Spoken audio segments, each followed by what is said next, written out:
Hello everybody, my name is Rohit and I am back with another video. तो आज हम लोग क्या करेंगे, टीसीएस कोड बीटा का सेकंड क्वेश्चन करेंगे। बाकी जो भी सारे टीसीएस से रिलेटेड वीडियो है उसकी अपडेट मैं टेलीग्राम ग्रुप में देते रहता हूं, तो वहां जाके आप लोग जुड़ सकते हैं, ठीक है। और इस चैनल पे नया हो तो सब्सक्राइब कर देना, क्योंकि इस मंथ में पूरा टीसीएस कोड बीटा का हम लोग मिलकर प्रिपरेशन करेंगे, ठीक है। और कोई भी डाउट हो तो then do let me know in the comment section. तो बिना देरी किए हम लोग आज शुरू करते हैं टीसीएस कोड बीटा का सेकंड क्वेश्चन। तो क्वेश्चन बहुत लंबा है, क्वेश्चन को तुम लोग पढ़ लेना, इसको मैं डिस्क्रिप्शन में दे दूंगा, ठीक है। तो मैं सबसे पहले क्वेश्चन को तुम लोग को अच्छे से समझा देता हूँ, देन हम लोग फिर अप्रोच देखेंगे, देन हम लोग फिर फाइनली कोड देखेंगे। तो हम लोग इस पे समझते हैं अच्छे से कि क्वेश्चन क्या कह रहा है। तो क्वेश्चन दे रहा है, सबसे पहले एन का वैल्यू दिया हुआ रहेगा, जैसे कि 5। तो सपोज कि तुम लोग एक मार्केट में गए और वहां पे जाके देखे तो मैक्सिमम कोई भी प्रोडक्ट का 5 रुपया है, उससे ज्यादा किसी भी प्रोडक्ट का दाम नहीं है। और तुम क्या कर सकते हो कि 1 से लेके एन तक का वैल्यू तक का जितना भी प्रोडक्ट सारे को खरीद सकते हो। और यहाँ पे जो क्वाइन यूज कर सकते हो वो तुम अलग अलग प्रोडक्ट के लिए अलग अलग क्वाइन यूज कर सकते हो। जैसे कि मान लो तुमको कोई 1 रुपया का सामान खरीदना है उस स्टोर से, तो 1 रुपया क्वाइन दे दिया उस दुकानदार को। 2 रुपया खरीदना है तो तुम अपना 2 रुपया क्वाइन दे दिए। 3 रुपया खरीदना है 3 रुपया का दे दिए। 4 रुपया का खरीदना है तो 4 रुपया का खरीद लिए। 5 रुपया का खरीदना है तो 5 रुपया का खरीद लिए। यानी कि तुम 5 अलग अलग प्रोडक्ट के लिए 5 अलग अलग क्वाइन दिए। तो ये कह रहा है सिंपल में। लेकिन यहाँ पे तुमसे कह रहा है क्या कि तुम कितना मिनिमम नंबर ऑफ कॉइन का यूज करके ये सारे प्रोडक्ट को एक्सेस कर सकते हो। यहाँ पे देखो 5 कॉइन है तो तुम 5 कॉइन लिए। अगर एन का वैल्यू हम लोग दे दे 1000, तो तुम क्या करोगे, 1000 प्रोडक्ट यानी कि 1000 कॉइन ले जाओगे। It is not possible. तो वही बोल रहा है कितना मिनिमम नंबर ऑफ कॉइन्स का यूज करके सारे प्रोडक्ट को हम लोग खरीद सकते हैं फ्रॉम 1 to n तक का। तो बोल रहा है यहाँ पे कि एन का जो वैल्यू है, जैसे कि मान लो 10 to the power 5 दे दिया, तो तुम इतना कॉइन नहीं ना ले जा सकते हो। तो तुमको मिनिमम नंबर ऑफ कॉइन्स चाहिए। तो यहाँ पे एक कंडीशन है कि तुम डुप्लीकेट कॉइन यूज नहीं कर सकते। जैसे कि मैं बोलूंगा कि 5 का प्रोडक्ट चाहिए तो 2 + 2 + 1। 1 तो यूज कर सकते हो, 2 यूज कर सकते हो, लेकिन 2 2 बार यूज नहीं कर सकते हो। कोई भी ऐसा नंबर, कोई भी ऐसा क्वाइन 2 बार यूज नहीं कर सकते। यहाँ पे सारा क्वाइन जो होगा वो यूनिक होगा। उसके बाद बताना है कि हम लोग कितना मिनिमम नंबर ऑफ डिनोमिनेशन का यूज करके सारा प्रोडक्ट को एक्सेस कर सकते हैं। तो चलो हम लोग देखते हैं, पहला n = 5 पे समझते हैं हम लोग। तो n = 5 बोल रहा है, तो हम लोग 1 रुपया का खरीदना था तो 1 रुपया कॉइन दे दिए। 2 रुपया का प्रोडक्ट खरीदना था 2 रुपया खरीद लिए। 3 रुपया खरीदना था तो 3 रुपया खरीद लिए। अब देखो ध्यान से कि 4 रुपया खरीदना था, क्या तुम 4 रुपया का दोगे या 3 रुपया प्लस 1 रुपया दे के 4 रुपया कॉइन खरीद सकते हो। फिर 5 रुपया खरीदना था, 5 रुपया खरीदने के लिए 4 + 1 5 हो गया। तो 3 + 2 5। तो यहाँ पे देख सकते हो बस 3 कॉइन का ही यूज करके तुम ये पांचों प्रोडक्ट एक्सेस कर सकते हो। 1 रुपया, 2 रुपया, 3 रुपया, और 3 + 2 5 और 3 + 1 4। अब इसी तरह हम लोग बात करते हैं कि n = 10 ले लो। तो क्या तुम यहाँ पे देख सकते हो कि इसको पहले हम लोग हटाते हैं। अब ध्यान से देखो, एन का वैल्यू अगर हम लोग दे दे 10, तो तुम एक नॉर्मल आदमी बोलेगा कि हम सारा का अलग अलग कॉइन लेंगे, 1 2 3 4 5 6 7 8 9 10।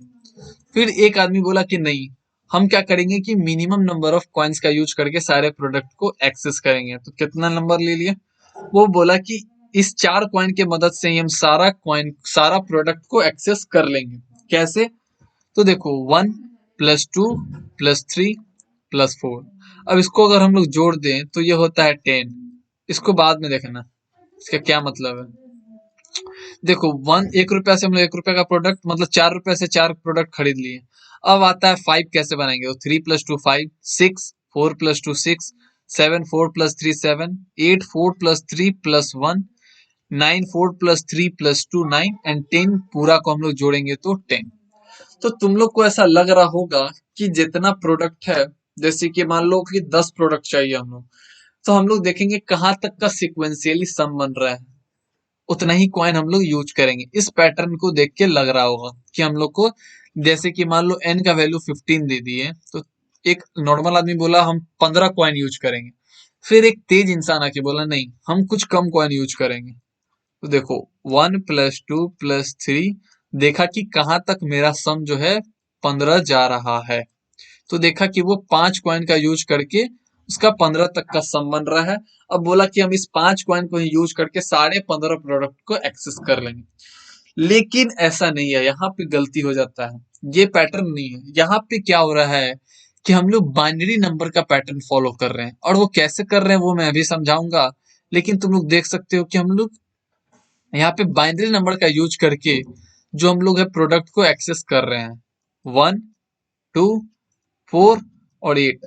यहाँ पे हम लोग क्या करेंगे, बाइनरी नंबर का एक्सेस करके हम लोग क्या कर रहे हैं, इस 15 को आराम से एक्सेस कर सकते हैं, जो कि यूज कर रहा है सिर्फ 4 ही कॉइन। 8 + 4 12, 12 2 14 एंड एक 15।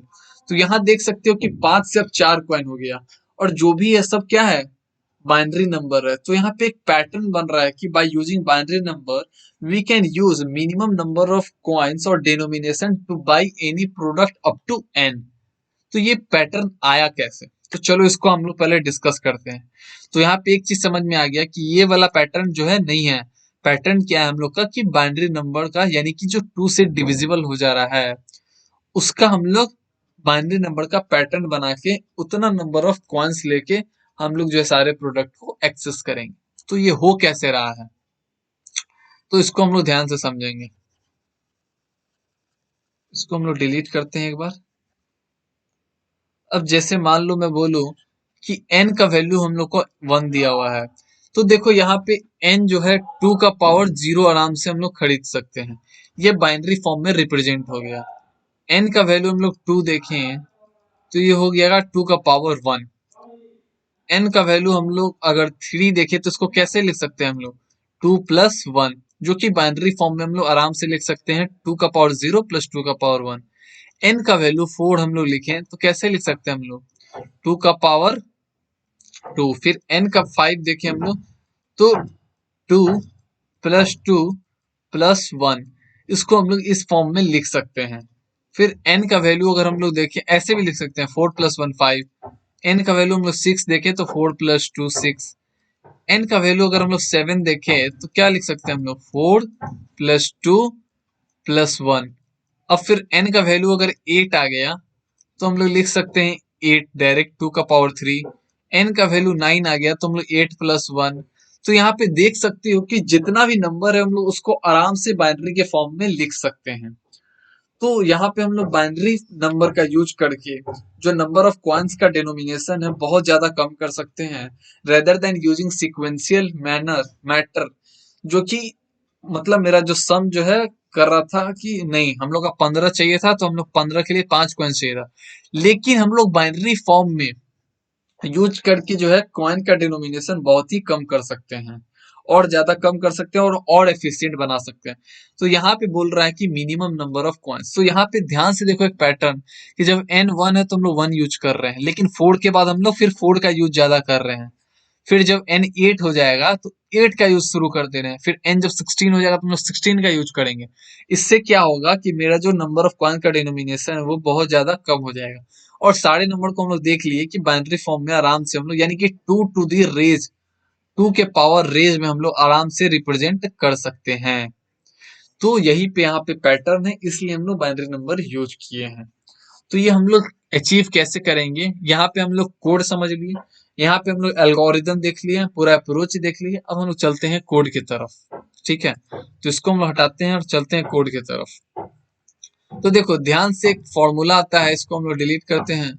इस फॉर्मूला से हम लोग क्या कर रहे हैं कि log n to the base 2 और +1, ये जो पैटर्न बन रहा है इस फॉर्मूला से आराम से हम लोग का काउंट आ जाएगा। ये क्या काउंट है अभी समझाते हैं।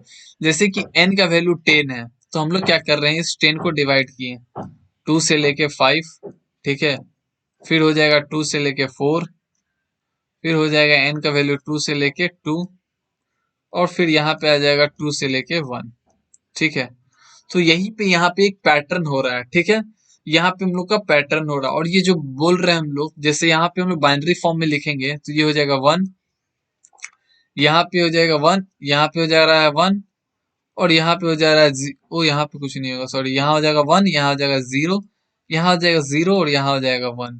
ठीक है, तो हम लोग इसको कैसे लिख रहे हैं, 1 0 0 और 1। ध्यान से देखो कि हम लोग 5 का कैसे लिखते हैं, 1, एकदम ध्यान से इसको हटाते हैं हम लोग। एक मिनट एक मिनट एक मिनट एक मिनट। अब यहाँ पे देखो हम लोग जो डिवाइड कर रहे हैं, एकदम डिवाइड कर रहे हैं, यहाँ पे सेम पैटर्न हम लोग का चलता जाएगा कब तक, जब तक कि n का वैल्यू 0 ना हो जाए। n का वैल्यू जब तक कि 0 के बराबर ना हो जाए।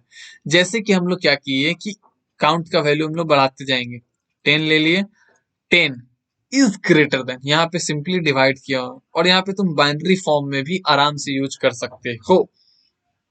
जैसे कि यहाँ पे हो जाएगा कितना, 2 से डिवाइड किया, फिर आ जाएगा यहाँ पे 1, और यहाँ पे आके फिर लास्ट में हम लोग को जब तक 0 नहीं आ जाए, ठीक है ना, तो जब तक 0 नहीं आ जाए तब तक हम लोग को डिवाइड करते रहना है। तो log 2 to the base n करेंगे हम लोग, तो क्या आ रहा है यहाँ पे, log 2 to the base n। तो यहाँ पे इस फॉर्मूला का यूज कैसे हुआ अभी समझ में आ जाएगा। सबसे पहले हम लोग 10 ले लिए और 10 को हम लोग डिवाइड करते हैं किससे, 2 से, तो कितना हुआ 5, काउंट का वैल्यू बढ़ा दो 1, फिर हम लोग 5 को डिवाइड किए हम लोग 2 से, तो हो गया तुम्हारा कितना 2, फिर आया 2, फिर 2 को हम लोग डिवाइड किए 2 से तो आया 1, और फिर काउंट का वैल्यू हो गया 3, फिर 1 को डिवाइड किए हम लोग 2 से, तो कितना आया 0। तो जब तक 0 नहीं आ जाता तब तक हम लोग को डिवाइड करते रहना है। तो यही पे आ रहा है log 2 to the base n। उससे क्या होगा, यहाँ 1 तक का तो निकल जाएगा, लेकिन हम लोग को टोटल एक और काउंट चाहिए जब तक कि 0 नहीं हो जाता है। तो log 2 to the base n करेंगे तो यहाँ पे पावर निकल रहा है कितना, 3 आ जाएगा। log 2 टू द बेस 10 करेंगे हम लोग तो क्या आएगा, 3 आएगा, और प्लस कर देंगे 1 तो दैट इज इक्वल टू 4। तो इस फॉर्मूला से हम लोग अचीव कर ले रहे हैं जो हम लोग का बाइनरी रिप्रेजेंटेशन है।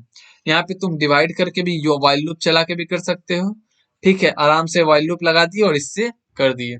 तो यहाँ पे दो फॉर्मूला यूज कर सकते हो, और यहाँ पे जो हम लोग यही चीज कर रहे हैं, 2 से डिवाइड किए 1, फिर 2 और फिर 3, ये 3 हो गया हम लोग का, और फिर हम लोग का लास्ट को डिवाइड करेंगे तो वो हो जाएगा काउंट एक और। जैसे कि हम लोग ले लेते हैं 15, एक और एग्जांपल के लिए 15 ले लो। जैसे कि हम लोग ले लिए 15, अब n को 15 ले लिए तो 2 से डिवाइड किए हो जाएगा 2, 7 हो जाएगा यहाँ, फिर हो जाएगा यहाँ पे 2 का पारा, यहाँ पे हो जाएगा 7 7 जा 14, यहाँ हो जाएगा 3, यहाँ हो जाएगा 2, यहाँ हो जाएगा 2, यहाँ हो जाएगा 2 और यहाँ हो जाएगा 1। अब देखो यहाँ पे हम लोग का तो 3 तो आ गया, लेकिन एक और हम लोग को करना होगा जो कि लास्ट में जो है 0, लास्ट में है क्या, जो 0 आ जाता है। तो यहाँ पे टोटल 4 कॉइन चाहिए तुम्हारा जब तक कि तुम्हारा 0 नहीं हो जाए, ठीक है ना। तो यही पे चीज हम लोग को समझ में आ गया है कि पैटर्न जो है 2 का कैसे फॉलो करना है, बाय डिवाइडिंग बाय 2। तो हम लोग यहाँ पे कोड अब लिखना चालू कर देते हैं। होप कि तुम लोग को पूरा पैटर्न क्लियर हो गया होगा, कैसे हम लोग डिवाइड कर सकते हैं, कैसे हम लोग लॉग का फॉर्मूला यूज कर रहे हैं, क्यों हम लोग डिवाइड कर रहे हैं, क्या हम लोग का पैटर्न 2 है, सारे चीज मैं क्लियर कर दिया हूँ। अभी भी कोई डाउट हो then do let me know in the comment section. चलो तो फटाफट हम लोग कोड करते हैं। तो फ्रॉम मैथ हम लोग इंपोर्ट कराते हैं क्या, log 2, और ये जो है ये आता है तुम्हारा किसमें, डेसिमल में आता है, ठीक है। तो हम लोग को उसको इंटीजर में कन्वर्ट करना होगा, तो डिफाइन ले लेते हैं हम लोग कॉइन्स, यहाँ पे हम लोग पास किए n, और सिंपली रिटर्न क्या कर देंगे हम लोग, सिंपली रिटर्न करेंगे हम लोग यहाँ पे log 2 to the base n plus 1। अब यहाँ पे हम लोग पास कराते हैं प्रिंट, यहाँ पे कॉइन और यहाँ पे 10। अब सिंपली यहाँ पे रन करके देखो, और यहाँ पे इंटीजर में इसको कन्वर्ट किए ही नहीं, इंटीजर में फ्लोर वैल्यू चाहिए हम लोग को, इंटीजर ले लिए यहाँ पे हम लोग, यहाँ देखो 4 आ गया। अब हम लोग बात करते हैं 100, अलग अलग एग्जांपल देख लेते हैं हम लोग। 100 हो गया है, 100 का कितना 7, 11 का है 4, अच्छा 100 और 11 दो हम लोग टेस्ट केस देख लेते हैं। 100 फिर हम लोग 11 और 7 आ रहा है, ठीक है, फिर हम लोग 11 देख लेते हैं, 11 का 4 आ रहा है 4, फिर हम लोग देख लेते हैं 56, 56 का हम लोग देखे नहीं है, देखते हैं कितना आ रहा है, 6 आ रहा है। तो यहाँ पे हम लोग देख लेते हैं, देखो 6 आ रहा है। तो यहाँ पे सारा टेस्ट केस हम लोग का सही है। क्यों हम लोग बाइनरी फॉर्म में गए, क्यों हम लोग सिक्वेंशियल मैनर में नहीं गए, वो भी समझा दिया। क्यों हम लोग वाइल लूप लगा के भी कर सकते हैं, वो भी तुम लोग कर लेना। अगर उसमें डाउट है तुम लोग को, please do let me know in the comment से। एक लगा देना while loop n is greater than 0 and n is equal to n divided by 2 count plus 1, और जब तक चलता रहेगा वो तुम्हारा काउंट तुम्हारा बढ़ता रहेगा। ठीक है, तो लास्ट का जो वैल्यू आएगा उसको भी डिवाइड करना होगा, 1 डिवाइडेड बाई 2, तब 0 आ गया तब वो रुकेगा, तो लास्ट वाला भी काउंट मेरा होगा। याद रखना इस चीज को, ठीक है। तो यहाँ पे होप आप लोग को क्लियर हो गया होगा। बात करें टाइम कॉम्प्लेक्सिटी की, तो टाइम कॉम्प्लेक्सिटी सिंपल है, हम लोग देख लिए। O log to the base 2 to the power n हो जाएगा। क्यों होगा वो भी पता चल गया, क्योंकि हम लोग सारे को डिवाइड कर रहे हैं 2 से, ऑक्सिलरी स्पेस हम लोग यहाँ कोई स्पेस कॉम्प्लेक्सिटी ले नहीं रहे हैं, तो ये हो जाएगा 1। तो अच्छे से समझ में आ गया हो, इसको मैं आप लोगों को टेलीग्राम ग्रुप में दे दूंगा। ठीक है, थैंक यू वेरी मच।